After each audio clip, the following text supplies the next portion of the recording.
Muito bem, boa tarde a todos, boa tarde, professor José Irivaldo. Hoje nós temos a alegria de, nesse nosso segundo encontro, professor, desse ciclo de debates sobre direito e mudanças climáticas. Então, na semana passada, nós recebemos o professor Davi Gomes, da UFMG, e hoje nós recebemos, com muita alegria, o professor José Irivaldo. O professor José Irivaldo é professor da UFCG, professor associado dessa universidade, do Centro de Desenvolvimento Sustentável do Semiárido, no campus de Sumé. Doutor em Direito pela UFPB, em Ciências Sociais pela UFCG. Então, tem aí um grande currículo aqui, que se a gente fosse explaná-lo, professor, seria aí meia hora para a gente estar falando sobre tudo. Então, eu quero agradecer muito a disponibilidade do senhor de estar aqui nesta tarde, e para não nos alongarmos nesses cumprimentos introdutórios, eu passo a palavra desde logo para o senhor. Professor André, obrigado pelo convite. Para mim é um prazer, uma honra estar participando da sua disciplina no CCJS. Também congratulo os alunos e alunas que estão aqui nessa audiência. Boa tarde a todos e todas. Obrigado pela presença. Bom, o professor André colocou um desafio para nós aqui, falarmos um pouco sobre as mudanças climáticas, a repercussão e impacto no direito, não é? E eu, inclusive, compartilhei com ele 3 materiais, na verdade, 3 textos que eu considerei importantes para não só para agora, para esse momento, para que vocês possam também usar, não é, de forma bastante interessante, não é, nos debates, nas reflexões que vocês possam fazer em sala de aula, não é? Afinal, a gente produz na universidade para isso mesmo, para que as pessoas leiam, critiquem, falem, debatam. Isso é importantíssimo para nós e as sugestões sempre engrandecem o trabalho. Bom, eu vou aqui colocar na tela o material que eu preparei para a gente compartilhar. Deixa eu compartilhar aqui com vocês. Me confirmem só se vocês estão vendo meu compartilhamento. Ok, professor André. Consegue ver? Tudo certo, professor. Perfeito. Então, vamos lá. Bom, dentro dessa proposta do professor André, o ciclo de debates em Direito e Mudanças Climáticas, não é? Nós estamos aqui a trazer um pouco das reflexões que nós estamos desenvolvendo, não só na graduação, mas principalmente na pós-graduação, não é? Tanto no mestrado em Gestão e Regulação de Recursos Hídricos, como no programa de pós-graduação em Ciências Jurídicas, não é? Não é porque é uma discussão travada, muitas vezes, na pós-graduação, e às vezes o aluno faz essa ponte, não é? Não, é na pós, então é difícil de compreender, de entender, mas não é isso. Na verdade, não é essa a intenção, mas esse debate é principalmente travado na pós-graduação, na graduação menos. A gente está buscando caminhos para debater mais, inclusive sob o ponto de vista da gestão pública. Dou aulas na graduação, no curso de gestão pública da UFCG, e minhas disciplinas são focadas no direito, porém eu faço essa ponte com o meio ambiente, mudanças climáticas, uma vez que o impacto que vai acontecer e que está acontecendo atinge todas as áreas. Não só a área do direito, mas outras áreas também, principalmente quando se fala em tomada de decisão. Né? Quando eu trabalho na gestão pública, e aí o profissional do direito, né, o jurista, a pessoa com formação em ciências jurídicas, ela tem uma um vasto leque de opções, não é, de atuação junto ao poder público. Né? Junto ao poder público, sem dúvida alguma, inclusive como tomador de decisão, como aquele que municia o tomador de decisão, né, para que a sua decisão seja melhor qualificada. Então, para que nós possamos realizar essa discussão aqui e não nos estendamos muito tempo, né, a gente possa deixar um tempo aí para o debate, né? Eu trago alguns elementos iniciais para que nós possamos refletir, inclusive, sobre a possibilidade de nós termos mudanças legislativas, mudanças no direito, para que efetivamente nós possamos nos adequar ao momento, né? Nos adaptar. Já uma menção à expressão adaptação, que é corriqueiramente utilizada nesse campo das mudanças climáticas. Um primeiro elemento que a gente precisa trazer é a capacidade de compreensão do contexto histórico. Não é? As bases históricas são essenciais para entender os movimentos dos atores no jogo, compreender as arenas. Então, nós precisamos pensar quem são os grupos de interesse, quem são os atores, quem são as pessoas. Muitas vezes, nós, do direito, não estamos afeitos a essa compreensão. Porém, a ciência política é muito mais afeita a isso do que as ciências jurídicas, muitas vezes, mas quando a gente faz uma interface entre sociologia, ciência política, antropologia e direito, nós entendemos o quanto é importante entender, compreender o contexto histórico e quem são os atores ao longo da história, que detêm interesse nesse processo de política ambiental, desaguando no que nós chamamos hoje de processo de mudanças climáticas, não é? Do antropoceno para cá, né? Considerando, como afirma Crutzen, não é? Considerando o antropoceno a partir da Revolução Industrial para cá. Não é? Então, assim, imaginem vocês que, por exemplo, no mundo atual, como é importante entender, sempre foi importante entender o papel dos Estados Unidos nesse processo. Hoje fica cada vez mais importante, só que a coisa está mais explícita. O imperialismo norte-americano, a proeminência sobre as demais nações, nós temos uma diplomacia da extorsão em vigência, não é mais uma diplomacia baseada no diálogo, é uma diplomacia da extorsão. Você faz isso, né, para você ter isso, você tem que fazer isso. E a diplomacia não se coaduna com esse tipo de extorsão. Na verdade, a diplomacia ela se coaduna ao diálogo. E quando a gente está pensando em diplomacia ambiental, uma diplomacia voltada para acordos ambientais, quando nós pensamos aí de Estocolmo para cá, como foram construídos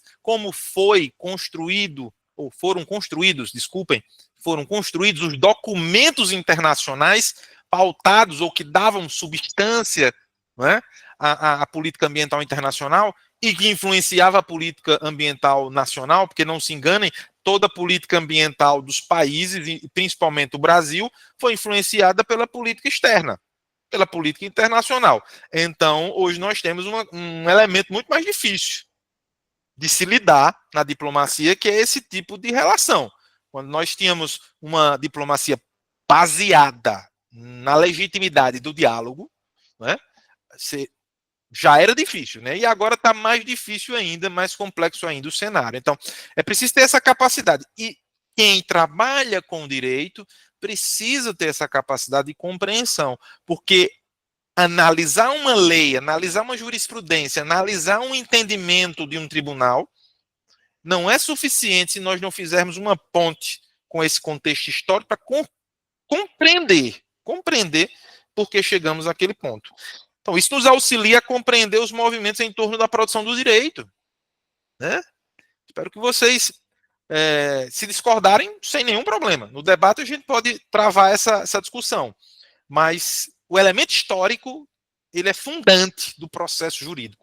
Ele é fundante, ele precisa existir e ele existe como necessário para resultar no que nós conhecemos como direito, com D maiúsculo.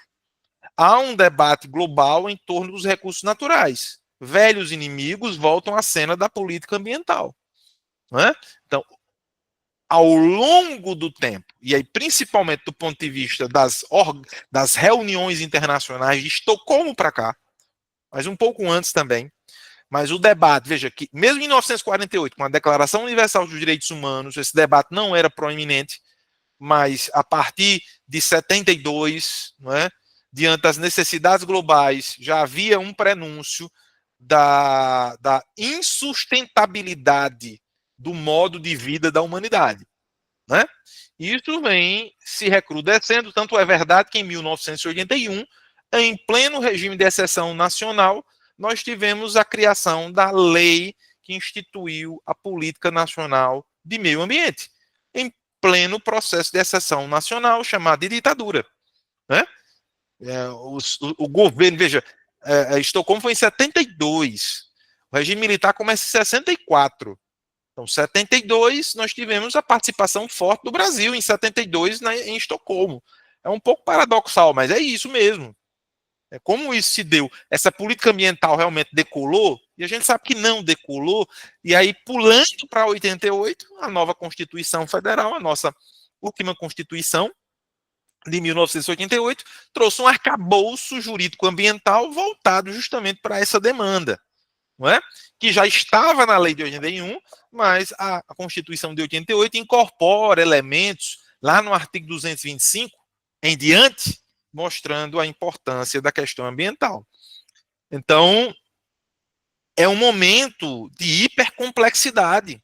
É um momento de hipercomplexidade que nos faz lembrar do que o Ulrich Beck fala, né, no seu livro Sociedade de Risco, onde o momento é que há uma centralidade da questão ambiental, certo? Há um momento de aviso, de alertas, mostrando que o apocalipse se aproxima em virtude da finitude dos recursos naturais, não é isso?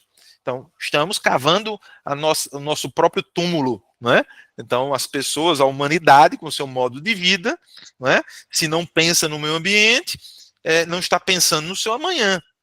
Daí o conceito de desenvolvimento sustentável, divulgado em 1992, mas já engendrado na década de 80 na Europa, não é? Mas o Ignaz Sachs traz no seu livro sobre a ecossustentabilidade, não, a ecoeficiência, que dá origem ao que nós conhecemos hoje como desenvolvimento sustentável. Será que podemos falar ainda de uma sociedade de risco? Né? No formato que Ulrich Beck fala, eu acho que nós já esticamos a corda demais, esticamos a corda, estamos pagando para ver, dobrando a aposta, para que efetivamente, até duvidando, alguns duvidando, olha, isso não é verdade, né? Enfim, aí tem os negacionistas e tem aqueles que são afirmacionistas, será? Aqueles que concordam, os que estão anuindo com todo esse processo cientificamente comprovado de mudanças climáticas. Há dados, há uma empiria toda comprovando que há um processo de mudanças climáticas. E que, nesse processo de mudanças climáticas, o homem, a humanidade, tem responsabilidade, tem suas digitais lá, né? Então, uma sociedade marcada pela desinformação difusa, há um processo de desinformação difusa. Ao invés de informação, há um processo de desinformação. Hoje o jovem se depara com um enorme cabedal de informações. Eu sou da época da Barça. Não sei se vocês tiveram contato com a Barça, né? Você tinha a prateleira em casa com uma série de volumes e se você quisesse saber sobre determinado assunto, pegava lá o volume tal, que tinha todas as informações. Enciclopédia Barça. Uma pessoa passava na sua casa e vendia a enciclopédia, você comprava em 20 parcelas, suaves prestações.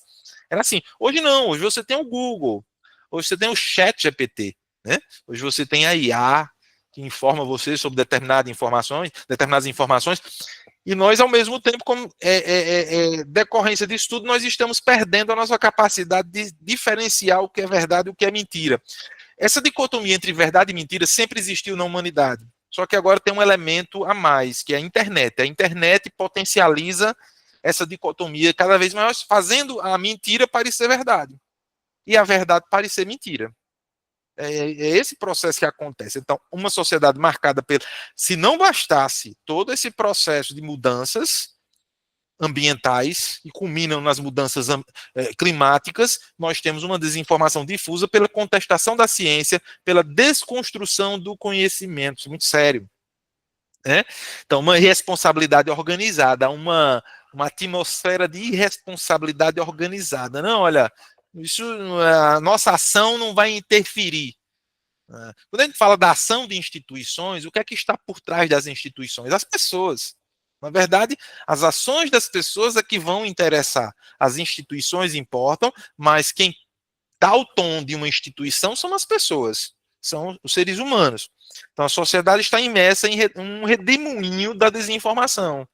Isso tolhe qualquer tentativa nossa de reverter um processo de crise ambiental. Isso dificulta, porque o processo de informação, o processo comunicacional, ele é fundamental. Ele é fundamental no processo de lidar com a crise. Lidar com qualquer crise e tanto mais com a crise ambiental. Então, eu preciso ter a informação, eu preciso ter o conjunto de dados e corretamente analisado. Então, o desenvolvimento da ciência nos faz perceber ao longo do tempo que há problemas ambientais. A ciência é quem descortina todo esse processo. Até mesmo o conhecimento senso comum, o senso comum, né, que é aquele conhecimento criado entre nós sem nenhuma base empírica, mas que é pela observação do dia a dia. A gente nota que a temperatura está aumentando, que o clima está maluco, né? Olha, a coisa está mudada, o agricultor entende esse processo, Você justifica, não é porque Deus quis assim, não é? Então, retira-se toda a responsabilidade humana e coloca-se na mão de Deus a responsabilidade por toda a mudança que está acontecendo no planeta. Então, a ciência nos faz perceber o tamanho do problema, certo? Então, a luta pelo direito é um processo constante, que tem como objeto aí a vida, não é? E aí a vida é constituída de elementos da natureza que nos faz compreender o que seria uma vida plena. O que é uma vida plena? O artigo 5º da Constituição diz o seguinte, que todos têm direito à vida. Todos têm direito à vida. Mas o que é vida? É só respirar? Né? Ou é gozar de todos os benefícios que existem, né? Conteúdo que existe nessa vida, né? Água, clima, natureza, saneamento e outros serviços que são direitos, educação, né? Uma velhice saudável, né? Povos tradicionais protegidos, e assim por diante, uma série de direitos que estão contidos na nossa Constituição. E aí, território, saneamento, clima, natureza, uso e ocupação do solo, terra, não é? Tudo isso, água, são elementos que compõem o que nós chamamos de natureza, e você tem microcrises que compõem o que nós chamamos de crise ambiental.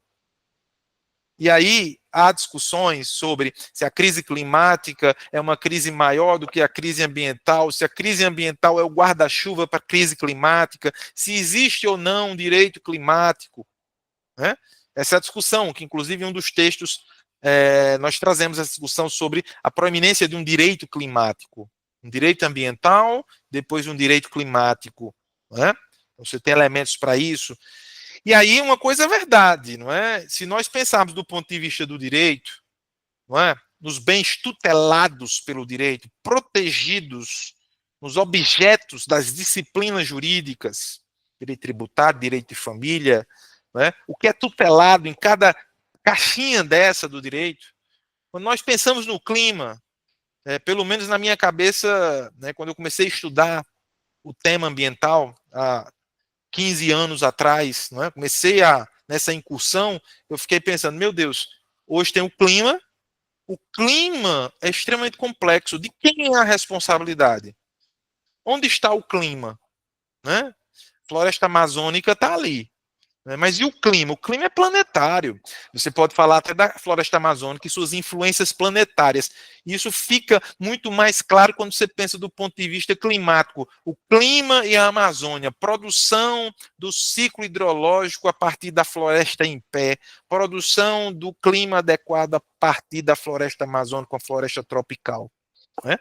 Agora, isso nos faz concluir que há uma complexidade forte na tutela do clima.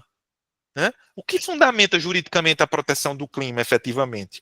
Então, quando eu pensei nessa pergunta, eu pensei assim, quais são os elementos que eu posso dizer à turma do professor André, né, que fundamentaria essa proteção, essa tutela, apesar de complexa, mas que tem que ser enfrentada. tem que ser enfrentada. Primeiro ponto, o antropoceno, né? Esse período, essa era, não é, que culmina com esse momento atual, iniciando, como Crutzen falava, lá no século XVIII, Revolução Industrial, uso da máquina a vapor, a produção de mais poluentes na atmosfera, o lançamento de gases tóxicos, não é? E século XX, a clareza de que algo está errado no processo. Algo está errado no processo. A ciência nos ajudou nesse processo de descortinar. E o risco climático vem, não é? O risco climático, a mudança climática, o risco climático que coloca no centro da sala o problema. Olha aqui, está aqui o problema. O problema é esse, né? Há uma metamorfose do planeta e essa mudança tem as digitais humanas, né, num ambiente de sociedade de risco, ou como Giddens falava no seu livro As Consequências da Modernidade, né, falando de reflexividade. Né, olha, há um processo de reflexividade e Bauman chama isso de modernidade líquida. Né? Modernidade líquida, uma mudança muito forte. Como é que o direito acompanha essa mudança, essa efemeridade, essa mudança que Bauman muito iconicamente colocava, metaforicamente colocava como uma pedra de gelo derretendo? É isso que acontece nas realidades atuais, nas diversas realidades de cada contexto. As coisas mudam muito rápido. É isso que a modernidade líquida, essas coisas mudam rápido e muitas vezes nós sabemos que a legislação não acompanha, os nossos legisladores não acompanham, porque a legislação não é um ato mágico em que tem uma mudança social, pronto, a lei mudou, não, os nossos tribunais, né, e aí tem críticos sobre isso, mas os nossos tribunais muitas vezes têm que acompanhar essa mudança da sociedade e eles são criticados porque acompanham as mudanças da sociedade, que já aconteceram as mudanças. Na verdade, os tribunais estão apenas reconhecendo essas mudanças. E o nosso legislador não foi capaz ou corajoso o suficiente para enfrentar os problemas. Então, o enfrentamento global de uma crise, e a dimensão jurídica ela é fundamental nesse processo. Porque é essa dimensão jurídica que vai nos demarcar em termos de direitos. Quais são os direitos que nós temos nesse contexto hipercomplexo? A busca de reconhecimento de um direito fundamental ao clima estável. Esse é o processo. Todos nós temos direito à busca, e buscamos esse direito e temos direito a esse clima estável efetivamente. Né? E aí, um reconhecimento de uma crise climática como problema social. É um problema social. Não é só um problema da engenharia, das ciências atmosféricas, da meteorologia. Não, é um problema social. Social, diante da sua complexidade, diante dos seus reflexos sobre as comunidades e os povos mais vulneráveis, povos esses que vivem na zona urbana e que vivem também fora da zona urbana. Não é?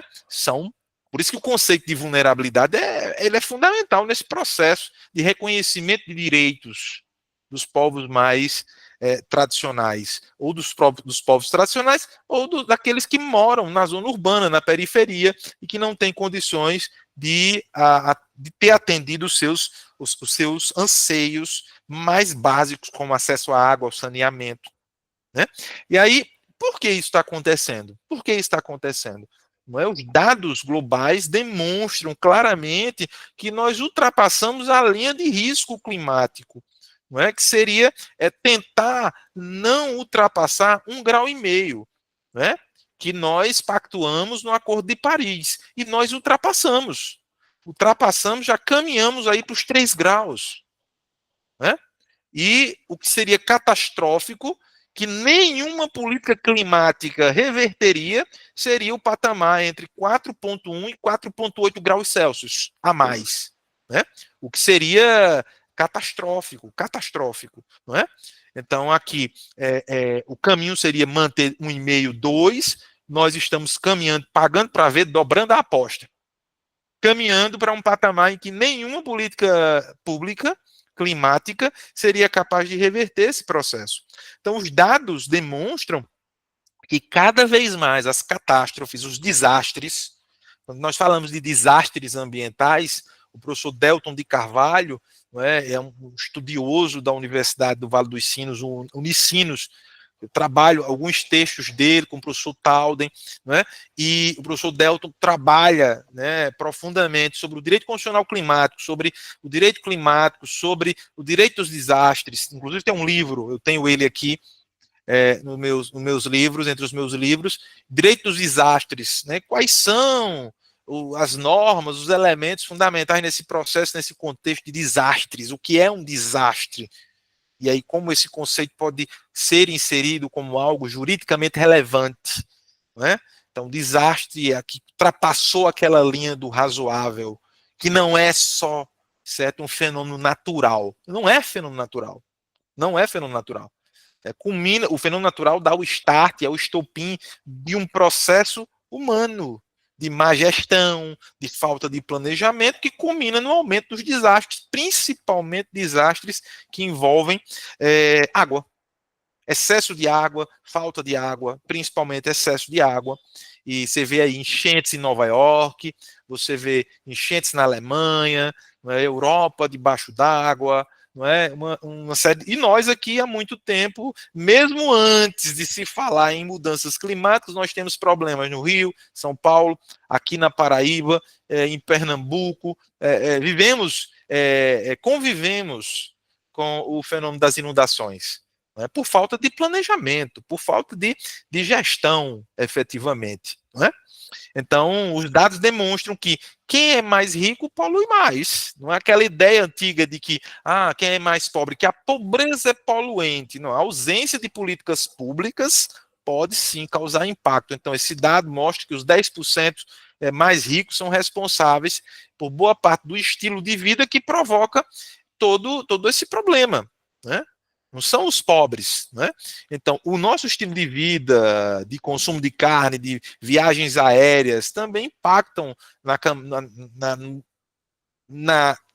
em expelir o CO2, em transferir o CO2 para a atmosfera, em jogar o CO2 para a atmosfera.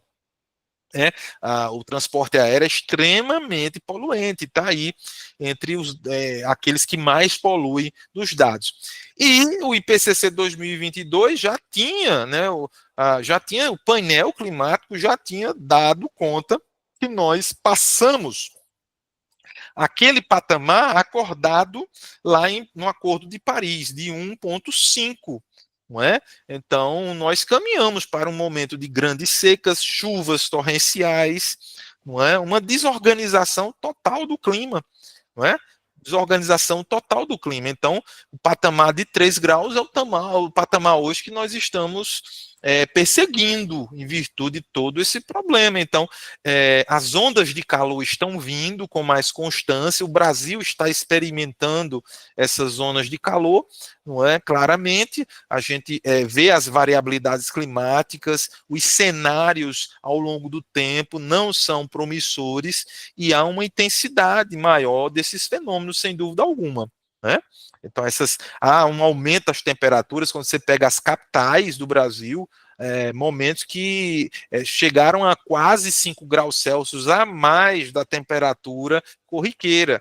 Não é? 1 grau já é muita coisa, imagine 5 graus, efetivamente. Então, temos essas zonas de calor. Então, o patamar de 1,5, esse aqui, seria o que buscávamos, aqui de 2 graus, e aqui seria catastrófico se chegássemos a 4 graus em diante. Não é? Seria terrível. Não é? O processo de secas é um processo que não é restrito ao Brasil, ao semiárido, não é? Na verdade, São Paulo teve a grande crise hídrica lá em 2014, o Rio Grande do Sul passa por momentos de seca, o Rio Amazonas, né? Você vê aqueles vazios ao longo da floresta, o rio desaparece, né? Desaparece, né? Da nascente, né? Com problemas, e aí fenômenos como El Niño, Laninha interferem nessa dinâmica das águas, né? Consequentemente, prejudicando, atingindo, impactando os direitos fundamentais das pessoas. E aí entra o Estado com políticas públicas para, naquele momento, aplacar o sofrimento das pessoas. Então, nós temos fenômenos de seca no mundo inteiro, né? Em todos os continentes, isso tem aumentado, não é? As temperaturas têm aumentado ao longo do globo, os dados não são alvissareiros, não é? Com o aumento de temperatura, aumento também das chuvas, derretimento das calotas polares em estágio avançado, aumento, consequentemente, principalmente nas zonas litorâneas, do nível do mar. Isso aconteceu aqui, está acontecendo esse fenômeno na Baía da Traição, aqui na Paraíba, tem sido verificado isso, né? E as pessoas teimam em insistir nos investimentos ao longo da costa. Construção de resorts, construção de hotéis, né? Construção de condomínios ao longo da costa, e tem cenários, e isso não é difícil de planejar, porque você tem computadores, supercomputadores, que já fazem cenários ao longo do tempo, como aquela região ficará. O caso lá de Florianópolis, da Bahia Norte, não é? Quando eu passei um ano lá em Floripa, fazendo o pós-doc lá na Federal de Santa Catarina, e nós tínhamos lá na Federal de Santa Catarina diversos cenários mostrando que aquela parte, né, da rodovia ali, duplicada da Bahia Norte, de Floripa, né, seria inundada, era uma área inundável. Né? Então é preciso pensar nisso também. Isso envolve planejamento urbano, direito das cidades, né, e assim por diante, o plano diretor da cidade, e assim por diante. Diminuição de nuvens em chuva, isso tem sido constatado pelos laboratórios. Você vê um aumento da seca no semiárido paraibano, não só paraibano, mas em todo o semiárido, não só do Nordeste, mas também o semiárido mineiro. Não é? Hoje, o mapa oficial mais novo, aprovado pelo Conselho da Sudene, não é, o mais novo mapa do semiárido, atinge inclusive o norte do Espírito Santo, que antes não tínhamos zona semiárida no Espírito Santo, agora nós temos, em virtude das condições meteorológicas adversas. Não é? A Paraíba sofre com o aumento do índice de aridez, né, com o aumento da temperatura e o avanço do semiárido, né, principalmente nessas zonas mais secas, em vermelho, nós temos uma menor propensão à chuva, não é? E isso corrobora e potencializa o processo de desertificação, certo? Só ressalvando que a desertificação não acontece apenas no semiárido. As pessoas muitas vezes confundem. Não, desertificação só acontece no semiárido nordestino. Não, acontece desertificação na Amazônia, desertificação no Rio Grande do Sul, em Santa Catarina. São áreas onde não se produz mais nada. Pode ser uma área mais verde, uma área menos verde, pode ser uma área mais seca, menos seca, mas os fatores que ajudam na produtividade daquele solo já não atuam positivamente, e aí você tem uma zona morta. Uma zona morta. Esse é o processo de desertificação, que é bem avançado, está avançando bastante no semiárido nordestino, em mapas recentes que o Observatório da Caatinga produziu, aqui ligado ao Instituto Nacional de Semiárido, não é? Produziu esses mapas mostrando que essas zonas aqui mais amareladas são zonas já em processo de desertificação avançado, né? O caso do Rio Grande do Sul, né? O caso do Rio Grande do Sul também é um caso emblemático. O último desastre hídrico climático, na verdade, que aconteceu no Rio Grande do Sul, mostra o processo de injustiça social que é potencializado e que é demonstrado de forma na carne viva, é mostrado na carne viva. Esse mapa mostra nas zonas vermelhas que as zonas mais atingidas são aquelas zonas menos abastadas. Aliás, menos abastadas e mais pobres, né? A zona em que as pessoas têm o menor índice de renda per capita, né? De salário. Essas regiões mais escuras, alaranjadas e avermelhadas, nós temos essas zonas que foram mais atingidas. Isso em todo o Rio Grande do Sul, mais de 400 cidades atingidas pelo último desastre, né, climático que aconteceu.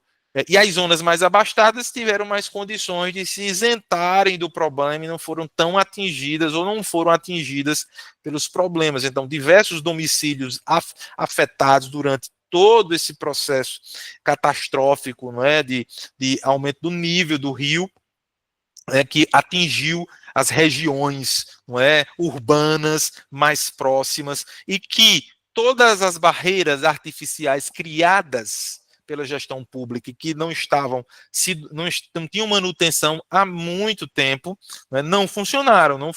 Então, o rio subiu com violência e atingiu essas regiões, não é? Muitos domicílios afetados, não é? E, veja, além desse processo de catastrófico, de aumento do nível dos rios, de inundações, nós temos a diminuição do nosso bem mais precioso, né, em virtude das mudanças climáticas. Os dados que eu vou demonstrar agora são dados retirados do relatório, do primeiro e único relatório até agora, de 2024, sobre mudanças climáticas e água, que a Agência Nacional de Águas e Saneamento Básico emitiu, mostrando que todos os biomas nacionais estão em processo de alerta, sem dúvida alguma. Por quê? Porque estão perdendo vazão hídrica. O que é que significa isso? Então, significa que estamos diminuindo, certo, o fluxo de água. O fluxo de água está sendo diminuído. Quais são os fatores, né, principalmente climáticos, que estão impactando nessa diminuição do fluxo de água? Então, você veja o mapa do Brasil aqui. Aqui representa um bioma, 2 biomas, na verdade, o bioma amazônico, o Cerrado, aqui o Nordeste, uma parte do Cerrado, aqui o Sudeste, aqui o Sul, todos, a não ser o Sul, com o aumento da vazão hídrica, mas os demais com a diminuição da vazão hídrica, né? Você vê, principalmente o Centro-Oeste, que é o berço das águas, não é? E uma parte da bacia do Rio São Francisco está na zona próxima ao Distrito Federal, né? Inclusive, o projeto original da transposição incluía o Rio Tocantins, a interligação do Rio Tocantins com o Rio São Francisco. Esse projeto ainda está ali, engavetado, aguardando, enfim, em estado de stand-by, não é? E aqui você tem uma região com diminuição das vazões. Não é muito sério, o berço das águas, não é uma região com grande quantidade de águas no geral no Brasil e que merece cuidado, principalmente uma região por ter a pressão fortíssima do agronegócio, não é? Todos sabem disso. E nós estamos presenciando as constantes secas do Pantanal, não é? Isso é sintomático. O Nordeste, que já é acostumado a essa diminuição de vazões, vai ter uma diminuição maior ainda das vazões. Isso é preocupante, principalmente em relação ao projeto da transposição, não é? Porque muitas pessoas esquecem que a água da transposição vem do Rio São Francisco, da Serra da Canastra. E cuidam e pensam, só lembram do canal da transposição eixo leste e eixo norte, né? E esquecem que essa água vem da bacia hidrográfica do Rio São Francisco, que tem uma origem, né? Então, no sul, há um aumento da vazão. É a única região que sai dessa realidade. Então, as mudanças climáticas impactarão a disponibilidade hídrica das bacias hidrográficas brasileiras. Isso já é uma constatação, principalmente a partir do ano 2040. Né? Possibilidade de diminuição de 40% da disponibilidade hídrica em bacias da região norte, nordeste, centro-oeste e parte do sudeste até 2040. Né?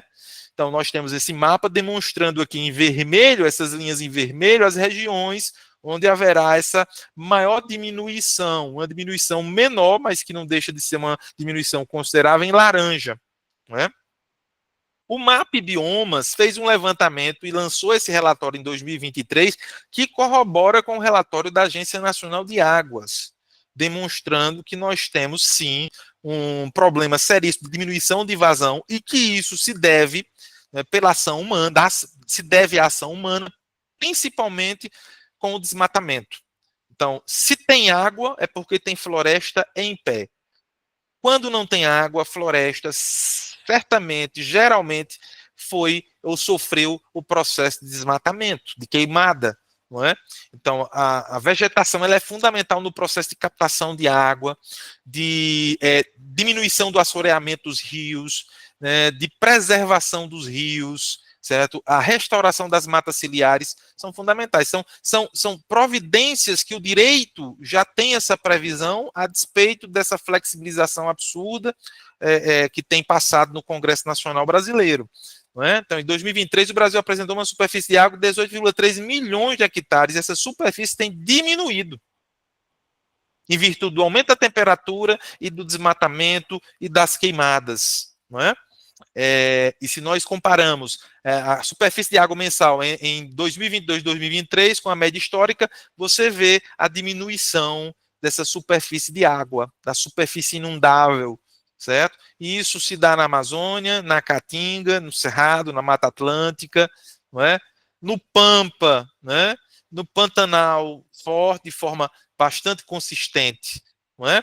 Então, em 2023, nós estamos acompanhando, o Mapa Biomas tem acompanhado a diminuição dessa superfície de água, o que resulta na necessidade de termos cuidado com os recursos hídricos que nós possuímos, um cuidado, inclusive, jurídico.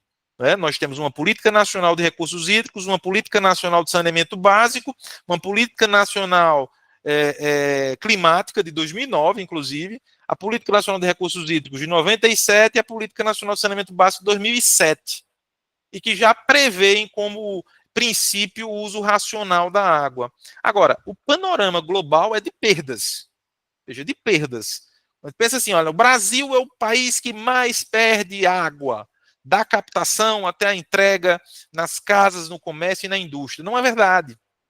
Você pegar a Costa Rica, tem perda de 51,87. O Brasil está no patamar, na média aí de 37,78. Inclusive uma média boa para a América Latina. Né?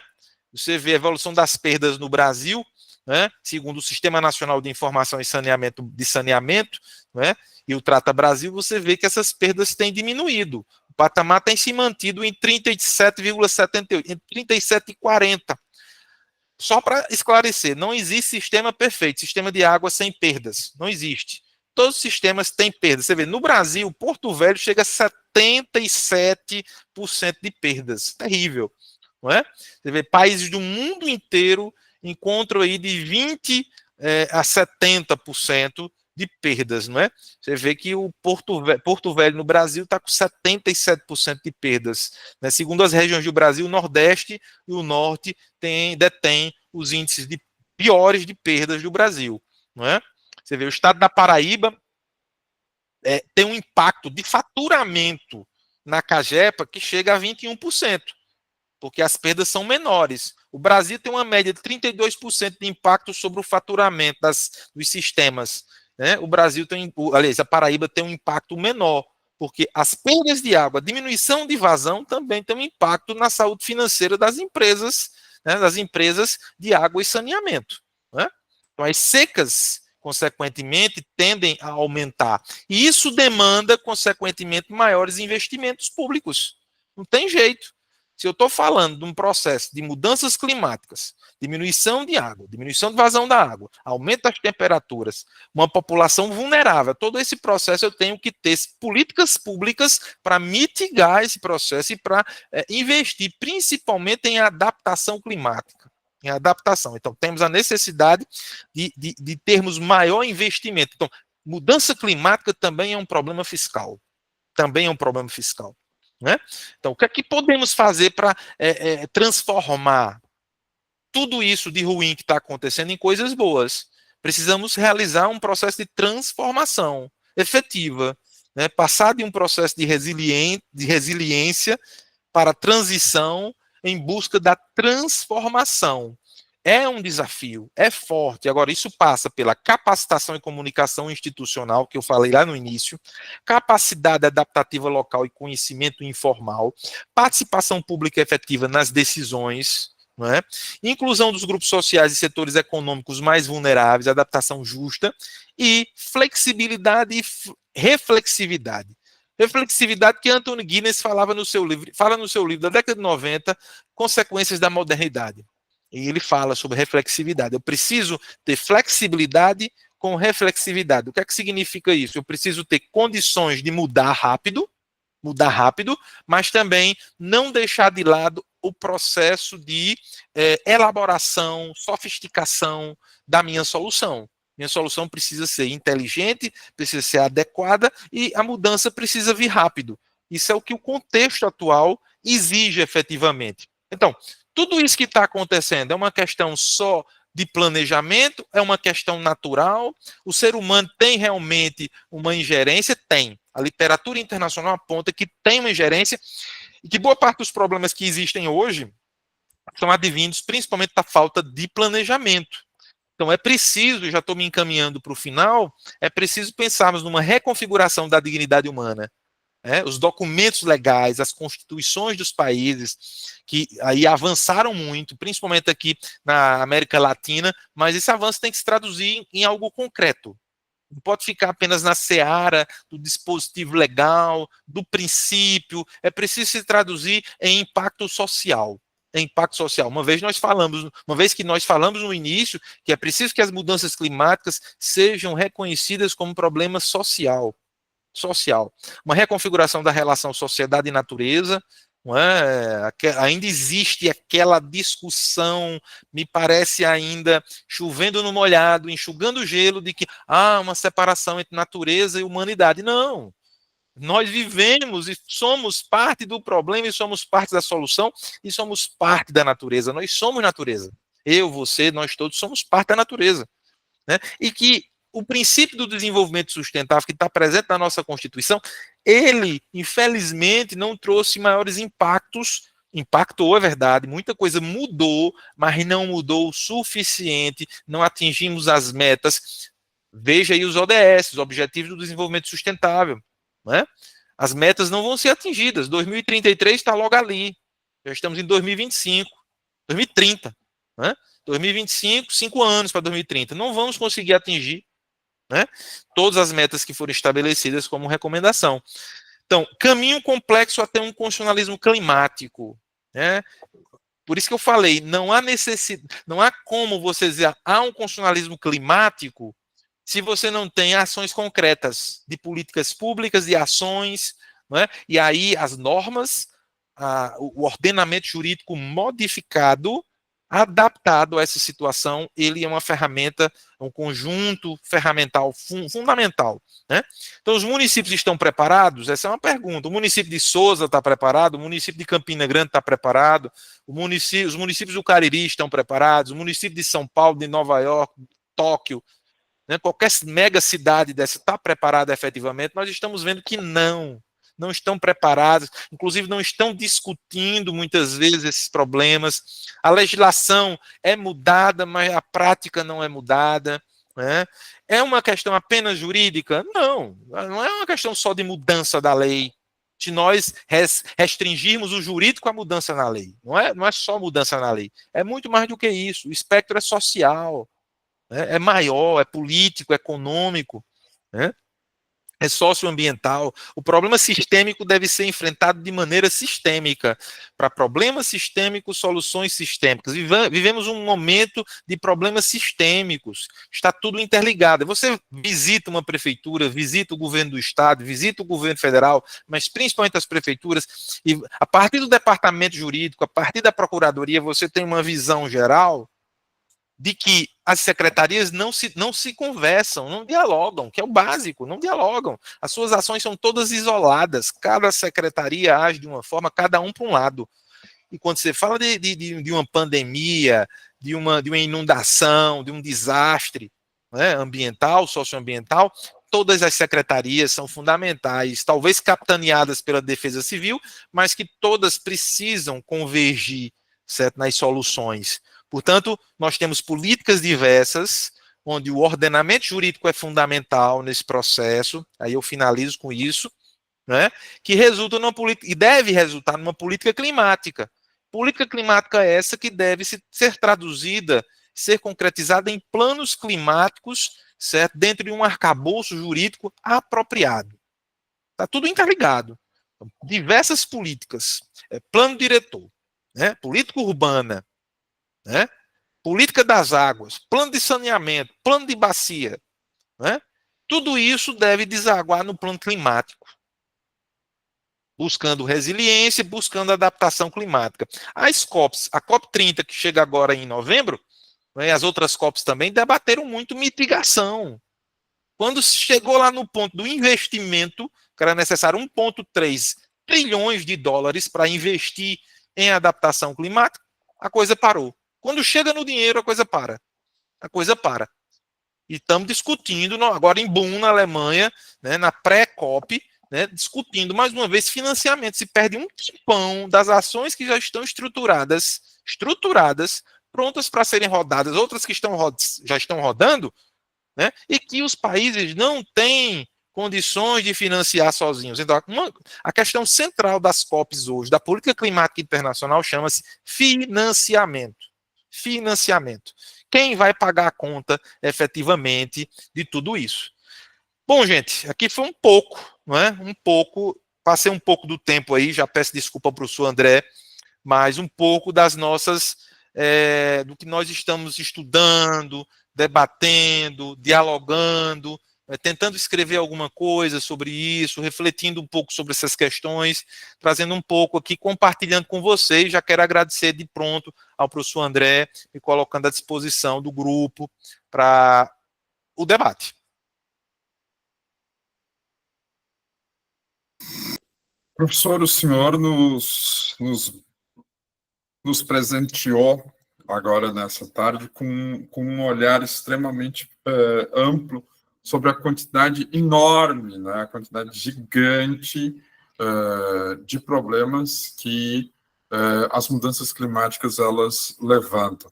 E aí o senhor encerra exatamente colocando o ponto, exatamente o ponto principal, que é dinheiro, né? Então, saber o que fazer, sabemos o que fazer. Sabemos muito bem o que fazer, o que deve ser feito, o que deve ser corrigido. Agora, o que falta é vontade política. E quando a gente fala que falta vontade política, não é só vontade política, não. Porque, às vezes, pode até haver uma vontade política, mas a grande questão por trás disso mesmo é dinheiro. Então, de onde vai sair o dinheiro para fazer tudo isso? De onde vai sair o dinheiro para a gente pensar em medidas de adaptação, para a gente pensar enfim, em tantas ações que são necessárias? Mas eu vou exatamente perguntar à nossa audiência se eles têm alguma pergunta para fazer, que eu tenho certeza que eles têm, e o professor José Erivaldo vai ter muito prazer em responder. Alguém, pessoal, pode levantar a mão ali na fila, para aí a gente vai abrindo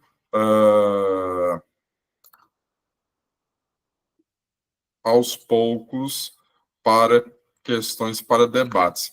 Um ponto interessante, professor, que aí eu gostaria que o senhor falasse, o senhor faz uma reflexão muito boa quando fala aqui a questão que a gente tem que fazer uma análise histórica para poder a gente entender o que está acontecendo, uma análise mais do que histórica, mas uma análise material, também isso é muito importante. E aí eu queria... Tem uma expressão que se usa muito, principalmente, que ela vem do direito internacional ambiental, que é a ideia do pensar global e do agir local. Aí, quando a gente olha aqui para a nossa caatinga, onde nós estamos inseridos, quais os principais desafios que as mudanças climáticas colocam para a caatinga hoje? E como o senhor avalia que eles estão sendo enfrentados ou não? Esse é um problema, porque, professor André, na verdade, e aí, veja, eu coloquei algumas coisas, alguns elementos aqui na apresentação.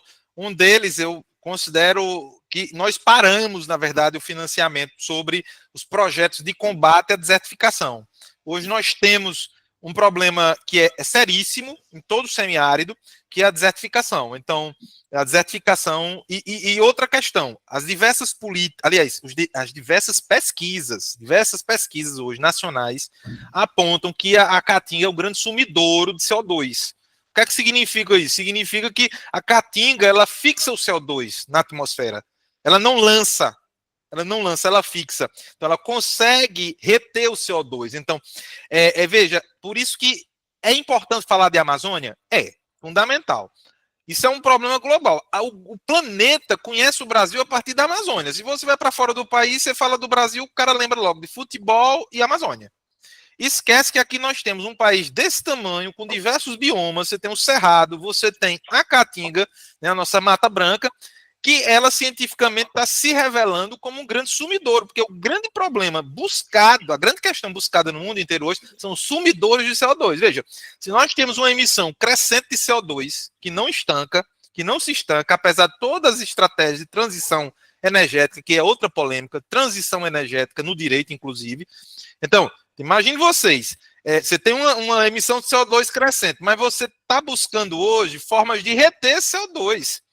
Porque se eu não tenho condições, em termos de políticas públicas, de reter, de diminuir o CO2, de diminuir o acesso a carros a combustão, pelo contrário, né, se incentiva a compra de carros a combustão cada vez mais, inclusive na Europa, não é só no Brasil. Você vê, o processo de eletrificação também não avançou. Na Inglaterra, você vê Inglaterra, França, você anda lá, você não vê carros elétricos em grande quantidade, você vê a grande crítica da lentidão à transição. A Alemanha colocou uma data, a partir de 2035 não pode mais carro a combustão em território alemão. É uma data, né, ali, um limite. Então, a busca dos sumidouros de CO2 é fundamental. E a Caatinga é um sumidouro. Então, por que não investir em reflorestamento? Né? Aí nós tivemos 4 anos, isso é um dado, que o programa de combate à desertificação parou. O atual governo está retomando, que também não é fácil, porque esbarra no dinheiro, na questão fiscal. Então, quem é que vai financiar efetivamente? Aí você tem que buscar parcerias público-privado, você tem que buscar o setor privado para ajudar nesse processo, porque não dá com recurso público só, e mais o Congresso Nacional cortando, né, recursos ambientais, recursos orçamentários para políticas ambientais, consequentemente. Isso atinge diretamente a nossa política local, né, de combate à desertificação. E aí, somado a isso, nós investimos no semiárido fortemente no acesso à água. Isso é fato. Nós temos o programa 1 milhão de cisternas, nós temos o programa Água Doce, nós temos a transposição do São Francisco, que ainda obras complementares que não foram feitas estão sendo feitas e outros canais estão sendo feitos. Então, o canal agora no Rio Grande do Norte do Apodi, o canal do Sertão em Alagoas que finalizaram, né? O canal que estão pleiteando agora para o Piancó, Coremas, um novo canal. Quer dizer, na verdade, são diversos canais. A Paraíba, né, é uma com a transposição e outra sem a transposição.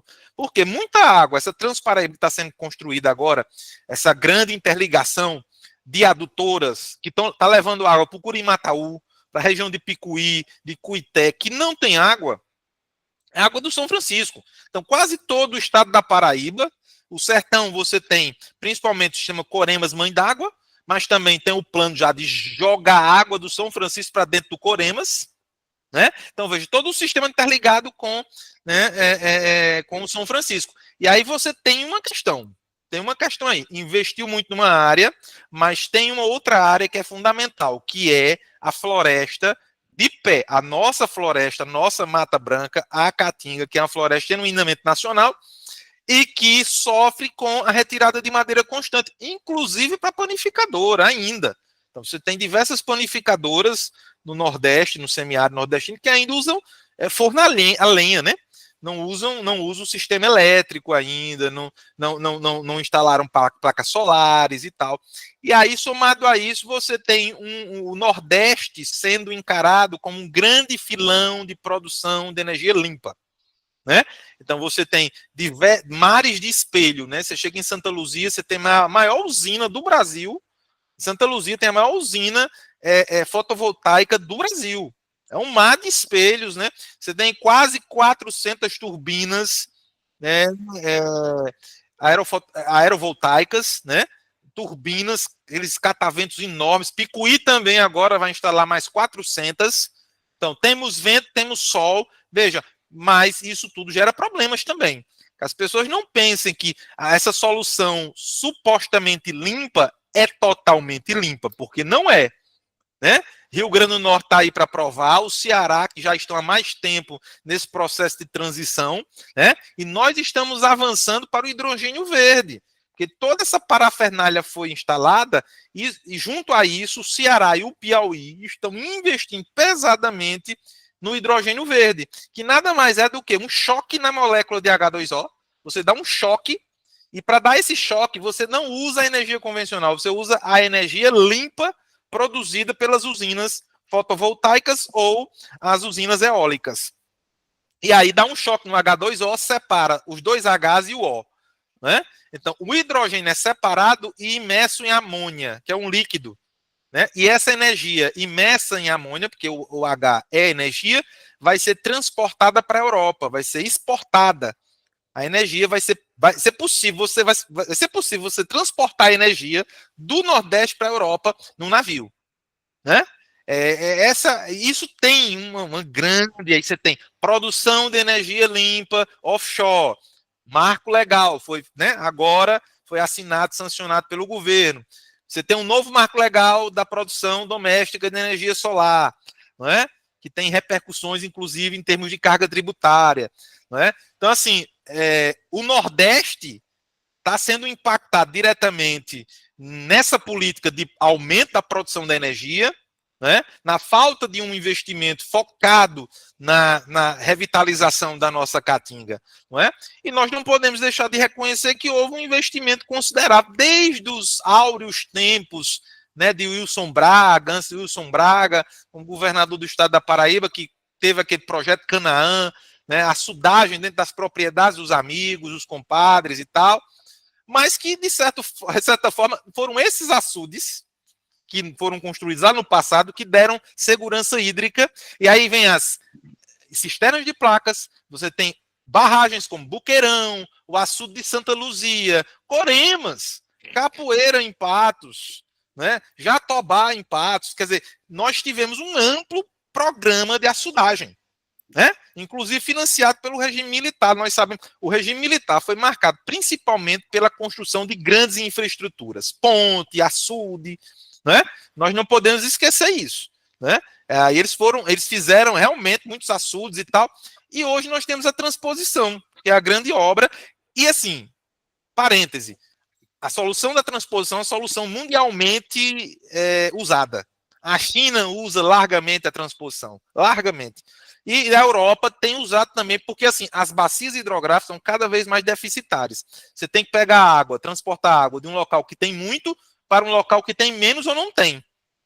Essa é obra de engenharia, né? Não tem jeito, não tem muito jeito, né? E o nosso semiárido é o semiárido mais populoso do mundo, não é? Então tem muita gente, nós temos uma atividade produtiva, nós temos comércio, nós temos indústria, nós temos educação, nós temos uma vida. Nós temos são 28 milhões de pessoas no Nordeste, 11 milhões, só 11 milhões na zona rural, né?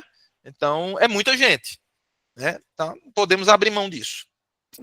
E o mais interessante, professor, essa questão da caatinga e desertificação é um tema que eu estava estudando, eu tenho começado a estudar um pouco ele, inclusive eu estava vendo que esse ano, talvez até mais, para a gente que é da caatinga, é muito mais relevante do que a COP, vai acontecer em Fortaleza um encontro relacionado à Convenção das Nações Unidas de Combate à Desertificação.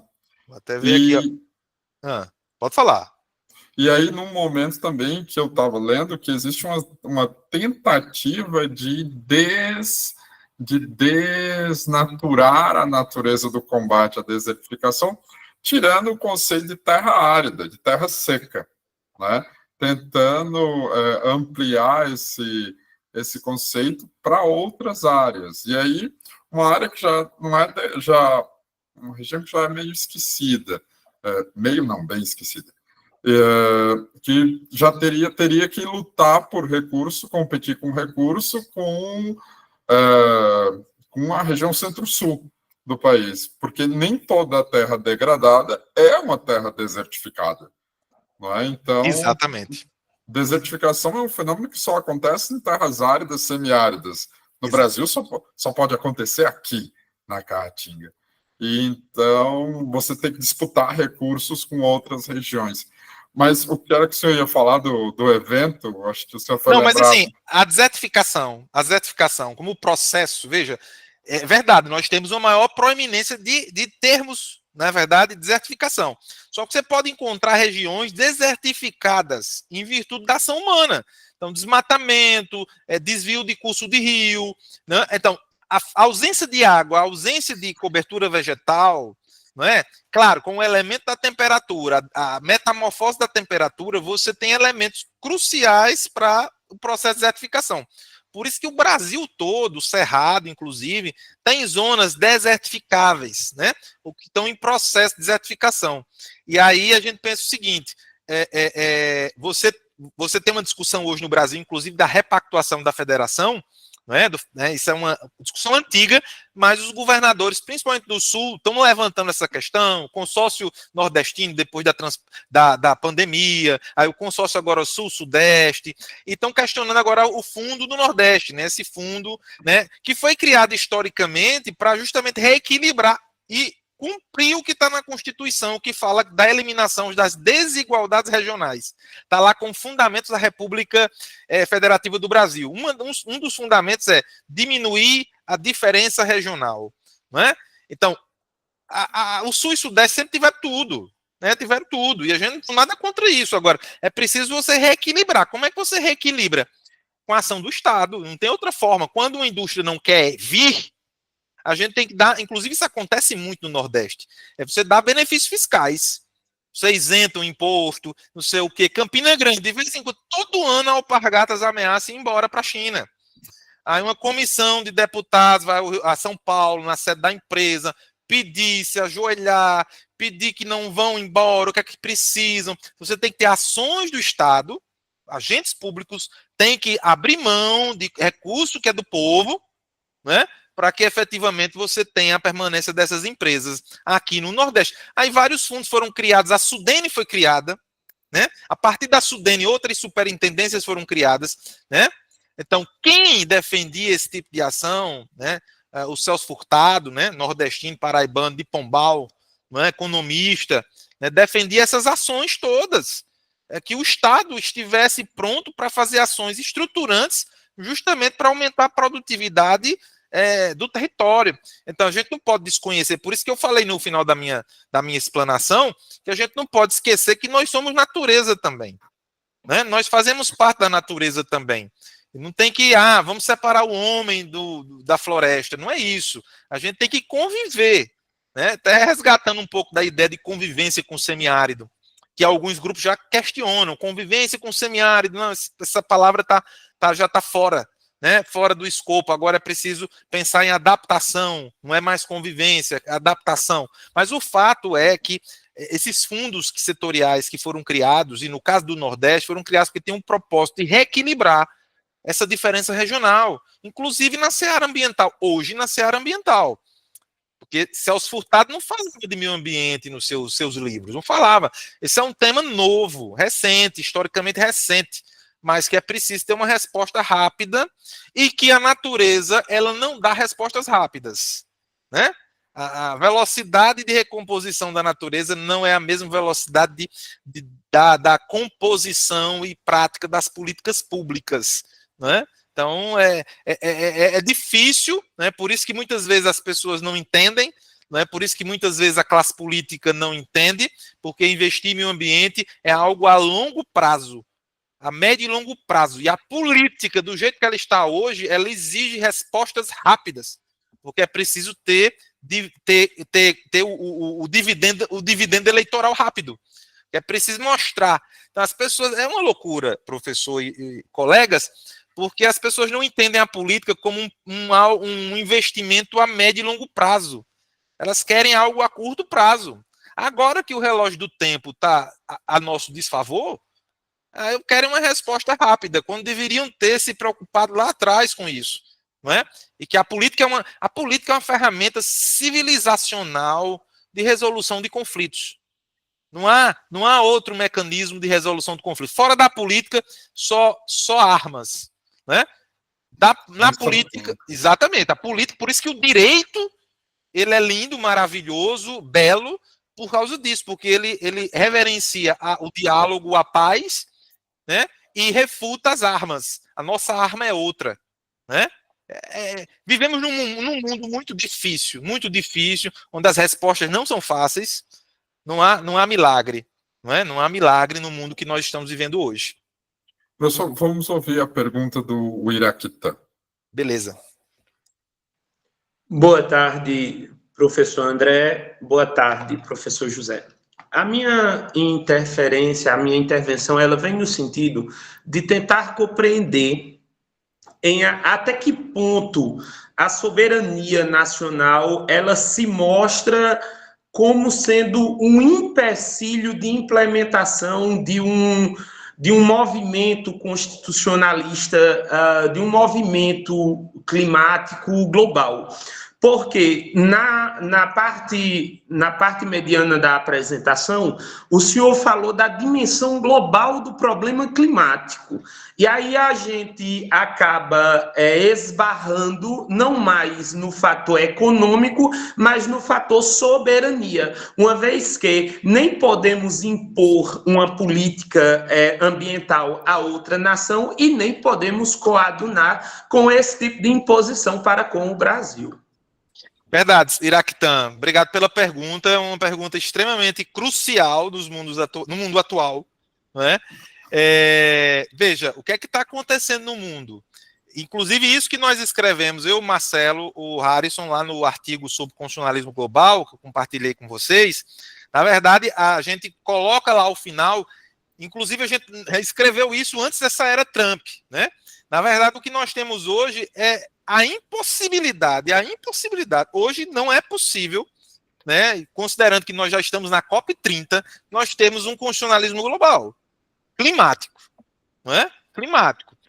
Veja, até as regras comerciais estão sendo totalmente desvirtuadas. Eu falei da expressão diplomacia da extorsão no início, porque é isso que nós estamos vivenciando hoje. A diplomacia da extorsão. Aqui eu não estou defendendo nem um lado nem outro. Agora, eu estou dizendo a vocês que o que está acontecendo é a diplomacia da extorsão. Não se senta à mesa. Porque na diplomacia que eu conheci, que o Instituto Rio Branco preconiza nas aulas, que a escola da diplomacia brasileira, que é uma das mais destacadas no mundo inteiro, a diplomacia brasileira é respeitada, independente de governo, a escola diplomática brasileira é respeitada, né? Então, o que é que você tem hoje? Você não tem uma mesa de debate antes de taxar, né? Só para você ter ideia, o governante da maior nação, da nação que compra mais, por quê? O poder não está mais, o poder dos Estados Unidos não é no que ele produz, é no que ele compra.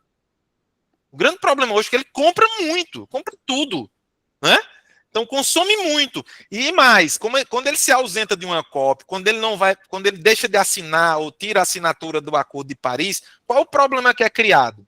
Eu não estou dizendo que os Estados Unidos sempre foram relevantes para resolver o problema climático no mundo, mas pelo menos nós tínhamos acesso aos dados. Hoje nós não vamos ter acesso nem aos dados de CO2 e tal, né? Acesso às imagens de satélite, tudo isso está proibido. Tudo isso está proibido. Então, como é que a gente vai pensar globalmente se a gente não tem as informações do maior consumidor do mundo, o maior emissor de CO2? Isso é uma questão. Então, Iraquitã, está inviabilizado o caminho, no meu entendimento, está inviabilizado o caminho para um constitucionalismo climático, ou ambiental, ou climático, ou os dois, né? Diante disso, então, por isso que a ideia de uma convergência do sul global, ela é importante para fazer um contraponto, porque você não tem mais um mundo polarizado entre comunismo e capitalismo. A gente não tem mais esse mundo, porque a gente não tem. Dizem que tem o comunismo e ficam falando que tem o comunismo, mas na verdade a China, o que é a China? A China é um comunismo ou é um comunismo de mercado? Olha só a aberração. Comunismo de mercado. Né? Mas é isso, o que é a China. Né? Então, assim, você precisa desse contraponto, inclusive para a nossa segurança. Né? Já dizia o saudoso Enéas. Enéas falava, olha, não existe soberania sem bomba atômica. Temos que investir em energia nuclear. Enéas falava isso. Recupera aí os vídeos do YouTube. Eu tenho tanta saudade de Enéas, porque era aquela coisa que a gente ria, né? Mas ele falava com uma seriedade, com uma propriedade, um cara que era físico e médico, né? Tinha formação, o debate era qualificado. O debate, hoje não tem um debate qualificado mais, porque veja, aqui não é uma questão de direita e esquerda, aqui é uma questão de qualificação do debate, porque nós convivíamos com a direita, mas dentro do diálogo, normal, tranquilo. Né? A gente considerava Fernando Henrique Cardoso, o FHC, eu vivi essa época, como direita. Na época de Collor, né? Na época de Collor, de Itamar Franco, falava-se de esquerda, porque Lula era encarado de forma muito demoníaca, não é? E tal, na época, esses debates todos eu acompanhei. Né? E a ideia era pintar um ser demoníaco de Lula e outras pessoas da esquerda, e outras pessoas, não era só Lula. E aí você não tinha... O Brasil nunca avançou, e veja, os debates políticos eram sempre nesse sentido. Quais são as propostas de políticas públicas que os candidatos têm? Aí sempre um candidato trazia uma questão, um dossiê, uma informação bombástica, e a gente não avançava. Como hoje não estamos avançando, né? Como hoje, internacionalmente, a gente não está avançando, porque criou-se uma dicotomia, me parece uma cortina de fumaça, para você turvar a nossa visão para esses problemas mais profundos da humanidade, sociais, políticos, econômicos, e a gente está debatendo periferia não, perfumaria, coisa que não tem a menor importância no dia a dia do brasileiro, no dia a dia nosso, na vida jurídica desse país, né? A gente está debatendo perfumaria, né? A gente precisa aprofundar, e a academia ainda, no meu entendimento, embora muitas transformações acontecerem na universidade, a gente precisa conservar esse espírito do debate, do bom diálogo, da boa conversa, não é? Na universidade. Porque se acabar isso na universidade, é a nossa última trincheira. A nossa última trincheira. O debate civilizado.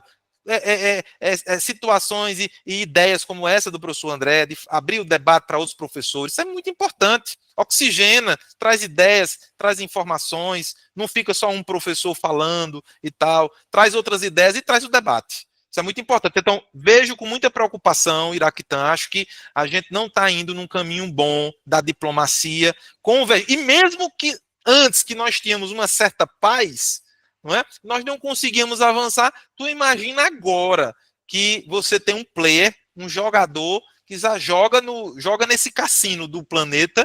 Olha, o jogo é esse. Se não seguir o meu jogo, você tá fora, né? Complicado.